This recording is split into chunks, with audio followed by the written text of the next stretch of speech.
ઓમ શાંતિ. આપણે શું કરીએ કે જેથી આપણું જીવન દિવ્ય બની જાય, તેના માટે ફક્ત બે માર્ગ છે સંસારમાં. પહેલો માર્ગ છે ભગવાનની તરફ જવાનો માર્ગ, અને બીજો માર્ગ જે છે તે સંસારની તરફ જવાનો માર્ગ. અને આ બંને માર્ગમાં આગ આગ ને આગ જ છે. એવું નથી કે આધ્યાત્મિક માર્ગ તરફ વળી ગયા એટલે આગ નથી. આધ્યાત્મિક માર્ગમાં પણ આગ છે અને સંસારમાં લૌકિક માર્ગમાં પણ આગ છે.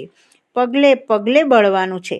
સંસારના માર્ગમાં ચાલવાથી પરિસ્થિતિઓ, વિઘ્નો, સમસ્યાઓ, પ્રોબ્લેમો ઘણું બધું છે.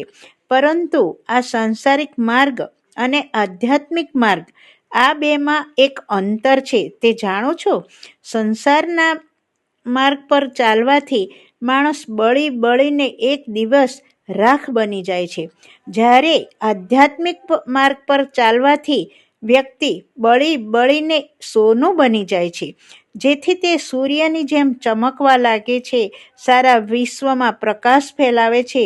પોતાના જીવનથી, પોતાની વાણીથી, પોતાના કર્મોથી તે પોતાના જીવનને શ્રેષ્ઠ, ઉત્તમ અને દિવ્ય બનાવી દે છે.